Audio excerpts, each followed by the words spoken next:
with Troy on IR yesterday. Right. I mean, you made it pretty clear on Monday that that's not there. What was headed? Yeah, so you just wait till you get, a doctor, and, usually with those kind of injuries, you have surgery. You never know what the recovery timeline is, and everybody's different. It's unfortunate. Obviously, he's playing really good football for us. Disappointed. Got a bright future ahead of him. What specifically is the injury? I didn't see. A pec. Yeah. And then, again, didn't go to medical school. I know a lot of people thought they became doctors the last couple of years online, but there's some variations in it, so I guess until they really have the surgery, you don't know what the timeline is. So done for the season? I mean, it's hard for me to predict, Again, I just know the different variations of it, and everybody's timeline's different. Also Strings going on here. What's that? running some kickers, it looked like. That was just standard operating procedure. We just did it a day early. Every Tuesday we normally have like emergency lists, trying out guys. I mean, that's what kind of common see around the league, just in case you unfortunately get short at a position, or there's somebody that you like that may be healthy, like we did with Chris Blair. Brought Chris back on the practice squad. So that's kind of usually what we do on Tuesdays. A lot of times it's different positions. Just happened to be that it specialist this week, and it was a day earlier because we travel tomorrow. And you have full confidence on who then? Yeah, same thing. Absolutely. This guy continues to hit clutch kicks. What was it that you saw in Storm? Just familiarity, gives us a guy that's played a lot, or played in real games, and been somebody we've had our eye on and thought it's worth a shot. So we still like the development of Tyler and Josh, but you can never have too much depth there. Is the way the offensive line has been playing on top of that? Yeah, it had nothing to do with it. Do you evaluate maybe making it? In what regards? I mean, look, that's the hardest thing is like you're always objective, Mike. Again, however you want to create storylines, and I get it. It's the wave of the NFL. It's what makes it so popular, and the thing is, you have to be objective and look at everything in the totality of it. Okay, what happened? Why things happen? When it's obviously you don't win, it doesn't look good. There's always going to be questions, but it's our job whether you win or lose to be objective. There's always things you're trying to press, scheme, positions, whatever it was, debrief. There's a lot goes into it. Got a lot of confidence on our line. So I think it's the first time in a long time that we haven't run the ball well. Credit to Detroit. If it becomes a pattern, then things have to change. But that's in anything, whether you're scheming, what you're doing, what you're asking guys to do. But yeah, we've found a way to win 2 games. I know sometimes on Mondays it feels like the world ends. Perspective, we got a chance to go win our 3rd game and go 3-1 against a really good Jacksonville team. How do you change this? I mean, you guys were 2 years ago, so you use that blueprint? Oh, to left for London? Yeah, going on. Do you use that same blueprint? Or Yeah, you try to like everything though. I mean, just because you did it before, okay, what worked, what didn't? Is there anything, we could have done better? I mean, that's everything. After every game, you look back at training camp, that's our job. And, people have learned a lot over the years. We embrace going over there. I think it's awesome. When they first did it, everybody was hysterical, remember? Like, how could you ever play a game over there? Now it's pretty common. Playing 2 in Germany. Sounds like there'll be more. I think it's awesome. Is there a place that you'd want to see the league go to? I don't have the arrogance to pontificate about what I think the league should do. We all have our own personal opinions, but the number one thing is my job in getting the Atlanta Falcons ready to play Jacksonville Sunday. You said it's awesome. What's your favorite part about these international games? I mean, the fact that we can play a football game in London, and the excitement, and you have crowd, and the popularity of American football. I really do. I think it's the most, everybody likes to throw out different buzzwords these days, but if you talk about like a diverse game, it's really football. Not just if you look at all the moving parts, I've said this before, like there's really something for everybody. If you like the kicking game, the nuances there, blocking, the big guys up front, the speed, the elite athleticism of some of the skill players in this league, the quarterback, the stuff you put. I mean, there's so much that goes into a game, and the teams are so different. I mean, your subgroups of positions are a lot different than other sports. And I know in hockey there's positions, and obviously in soccer or baseball. I mean, I got it, but football is so unique, and the amount of players you have in the locker room and the experiences, like it's pretty cool. And I don't think football gets enough credit for that. And I don't think people give our players, and not just the Falcons, but in general around the NFL, how smart these guys are. Decisions these guys make, pressure, play clock, post-snap decisions. It's pretty unique. And I think that's what makes football in the NFL so special. I know Michael asked you, how do you adjust based on the previous trip internationally? How do you approach that? Because obviously there is a slight adjustment period just in the long flight and the time change and everything. Yeah. How do you adjust with that? Yeah, you just, again, you learn from history, learn from other teams. It's where you gather it, what worked, what didn't. People still doing that. How do we feel? I would argue that, again, it worked pretty well for us last time. But there's also a lot that goes into it, the way we prepared, the focus, embracing the opportunity to go do this. I think that's a big part of it. But, there's an adjustment, and there's a way you try to tweak the schedule when you get over there. Like I said, our guys are resilient, and we know this is a big game for us. It would be cool to be the only game on, like breakfast at Wembley. And the other part, too, is that we play in a different stadium, right? Where we're staying is different obstacles there, so you got to take all that into account. Having to miss games and then the suspension, probably the biggest curveball thrown at you as a young coach. What did you learn from a lot of curveballs, but that's part of the job. When you step into leadership positions, I'd imagine in your job, there's things you account for and there's things you don't account for, but that's life. And, always appreciative of the time I got to spend with Calvin. It's good to see him back out there. He's a good player. And you try when things come up and you try to do what's right for everybody involved and have win-wins. But it does, as a person, somebody got to spend, it does make you feel good to see somebody back doing what they love. Again, you got a lot of friends in this business, or people, or relationships, and you're playing close family or friends. Usually, we're out there to compete. But as a human side, and as somebody that got to work with somebody personally, very happy to see him. And it'll be good to see him, hopefully in pregame. But it does bring me a lot of joy to see him doing well. With this Jacksonville defense, they're coming off of a game that they probably didn't perform at the level that they wanted to, but what do you see from that group? Yeah, it's early in the season. I got a ton of respect for Doug Peterson. Really enjoyed the joint practice we did last year. I think Doug's one of the, guy that I've looked up to in this league. Is a good coach. A ton of respect for him and their whole staff. I think Mike Caldwell is a guy that nobody talks about. That's a damn good defensive coordinator. It's a good scheme. As a football team, the way it's built, it's certainly talented. They got a lot of good pass catchers up front. They got a lot of size up front. They're heavy-handed. It's a physical defense. We know Fourier well. Him and Devin Lloyd, I think they're two good stack linebackers. Allows them to do a lot of different things. Tyson Campbell, I think he's a terrific young player. Guy I really enjoyed getting to talk to. When he came out that first year we were here. Another Georgia guy from down in Florida, came from a big high school. Really smart player, playing well. So it's a good challenge. Every week's a unique challenge. That's the fun part of the NFL.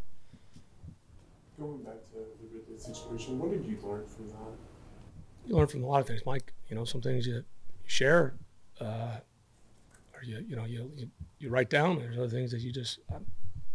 There's so many things, lessons learned.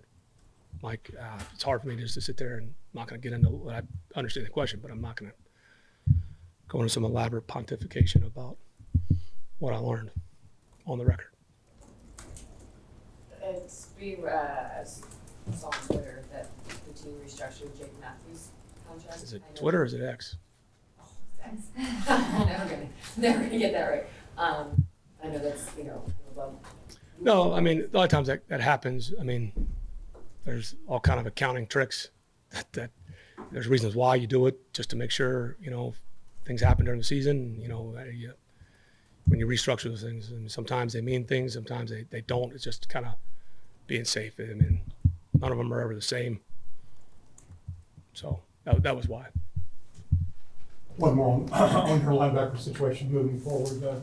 What have you seen from Nate, and what? How good do you feel about the depth now behind him?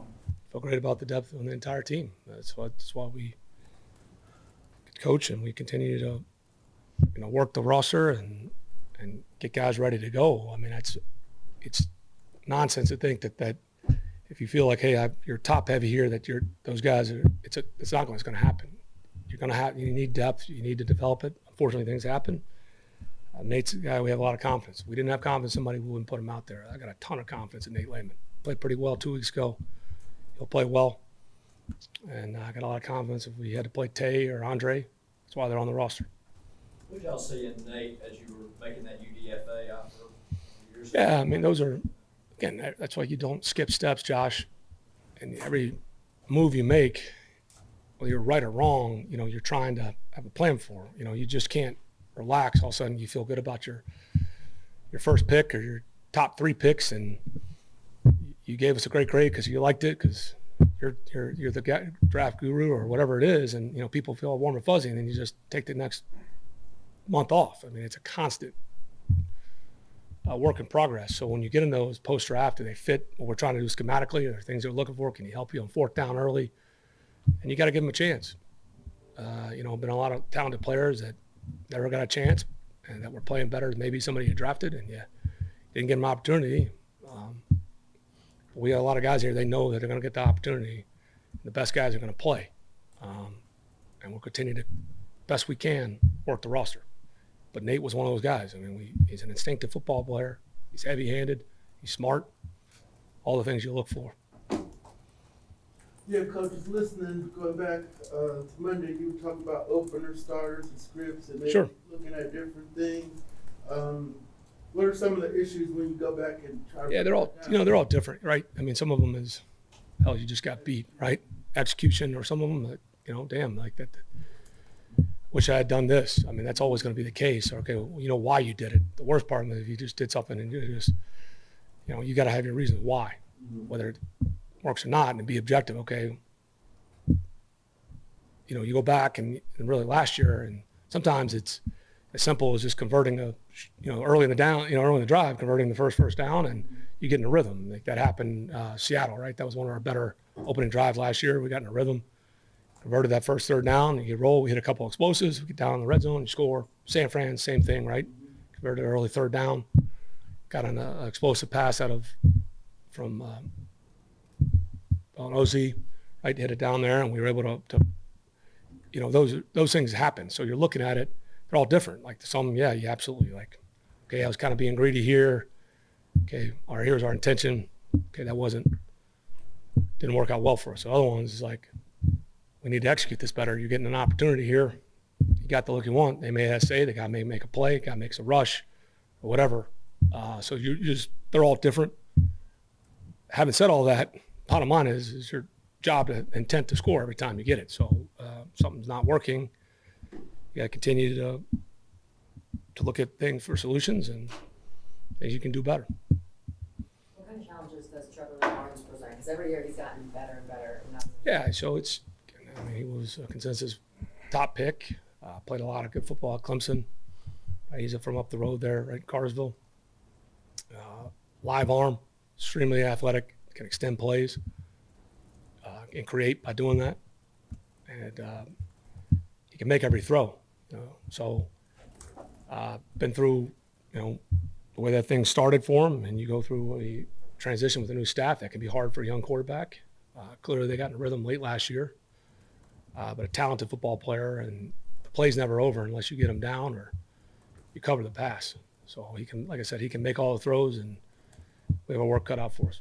Having worked with Ridley here, does that give you any benefit at all when you're trying to get I mean, just like I had worked with Khalif Raymond, I mean, there's certain things but it's a different offense. Players evolve, and you know something about them, but at the end of the day, like they're good players. They're in the NFL. I mean, that's the best example because that happened last week. Like Khalif was one of those guys that really enjoyed coaching. The way improvement he's made, a guy that got an opportunity, been cut like 6 times out of Holy Cross, made some plays for us in Tennessee, and you've seen his career take off. And those reps add up, and he's a completely different player than he was but you can see it. Obviously when you play against him, you need you're trying to win and shut him down. But when you're watching from afar, you do appreciate and respect the evolution they've made and the improvements they've made as players. So yes, it gives you a little insight, but they're different schemes. It's a different time in their football career too. This might be very deep, but when you guys are running different practice drills, how involved do you get with like the individual drills that, I mean, in terms of like what the drill is? Like, do you get involved with that at all? Do you leave that solely coaches in terms of? I'm not going to get into the logistics of what we do. Do I think we're special? No. But just like I would never get into scheme. Like if you ask me what you're writing, is there a story or there's an angle or something you want me to clarify? Ask me, because then I can answer that better. But in general, how we do things, again, it's too competitive a league. I don't think we've got, state secrets, but that's why I do keep the scheme things in-house, so competitive. And but if you have a specific, if you want me to answer, ask me. I was just wondering like how Petrie handles some of the running back drills. I was just wondering how much you maybe. Is there a drill that you want us to run, or is there something? No, is there specific? I'm just trying to think. I like state secrets. Why should I give away everything? Because you're asking the question. Yeah, that's fair. Yeah, there we go. Gotcha. No, but if you want to know something, I mean, if it's specific, is there something, a drill that you want to ask me about, or you want to, you got a drill that we should do, maybe help our tracks, or Sure. maybe you got a drill that you can help me that can, tell Bijan, how to break 7 tackles. Is there a drill for that? I mean, so you got certain players, you play their, enhance their skills. So, kidding there, but that's what I'm asking. Is there an O-line drill you want us to do? No, it's all right.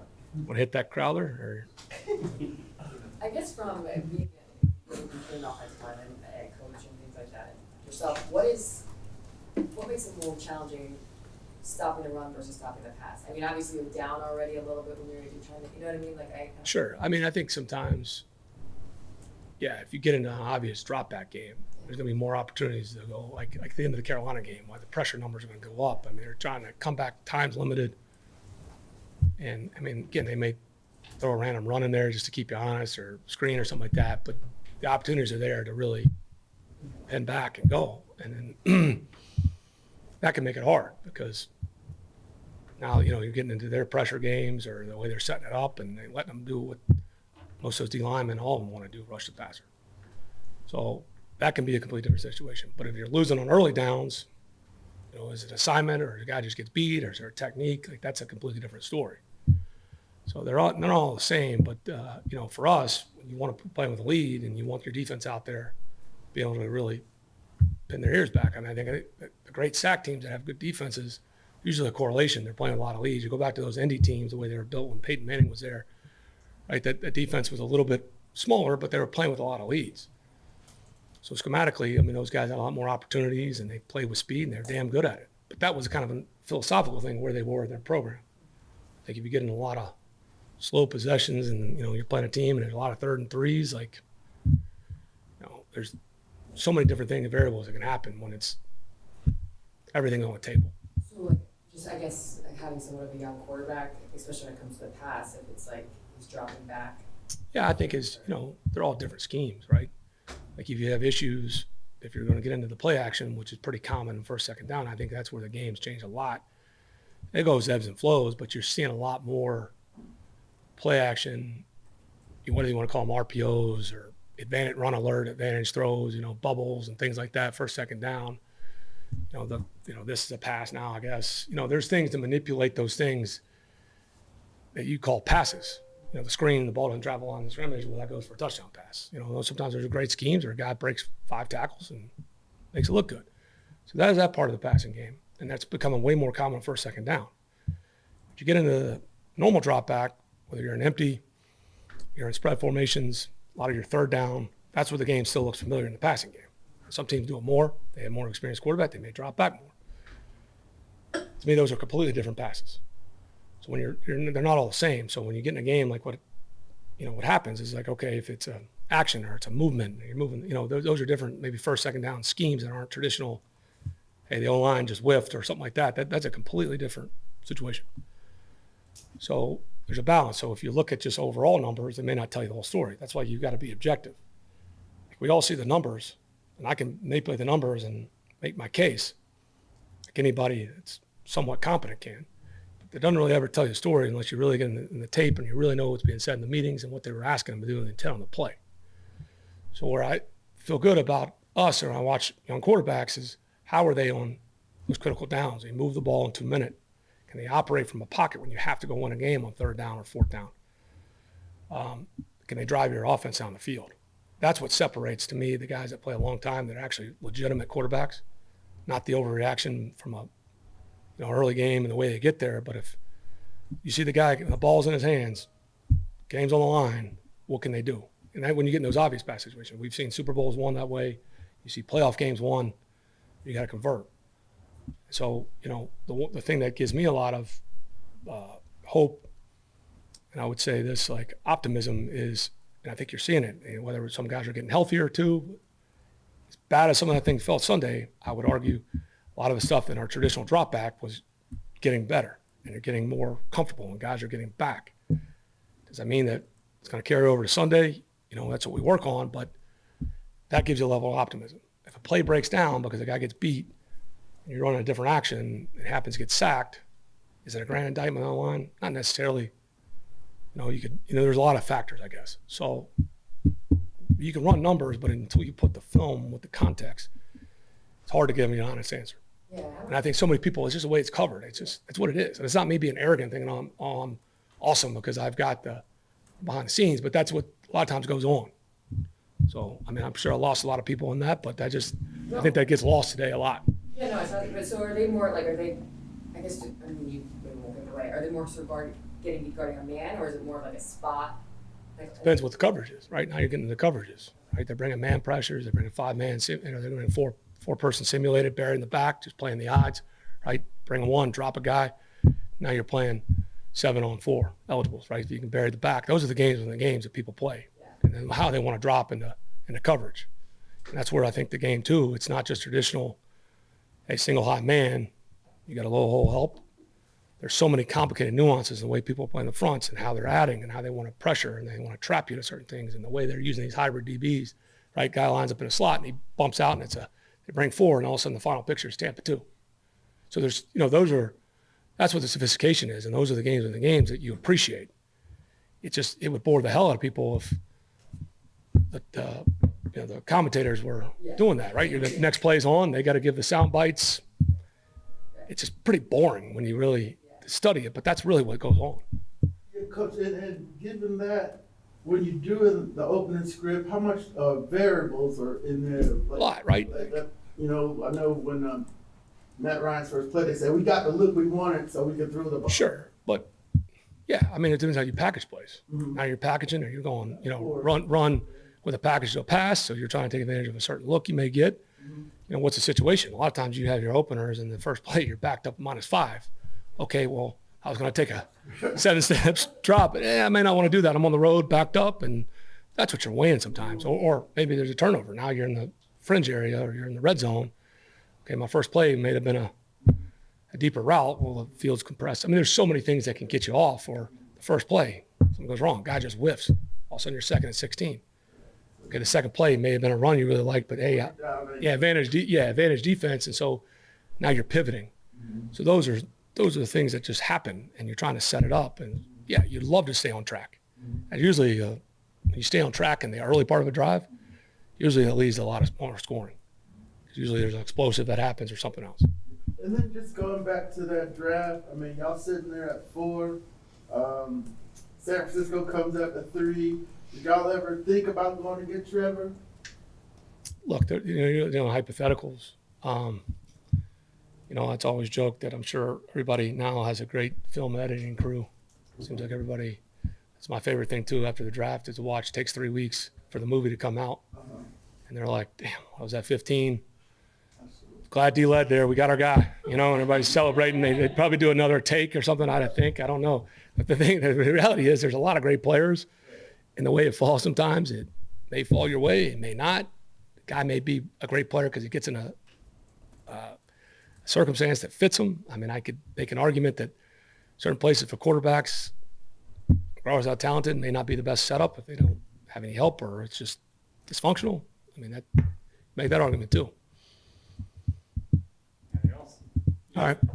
What you got? One more. What you got? Are you going to London? It's a very deep scheme one, but it's Toy Story broadcast. Is Toy Story a big hit in the Smith household? And you consider yourself more of a Woody or a Buzz? I don't even know what.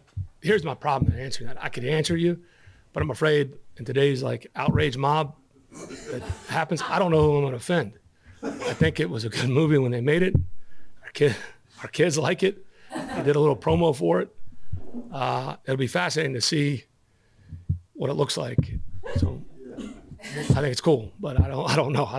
No comment.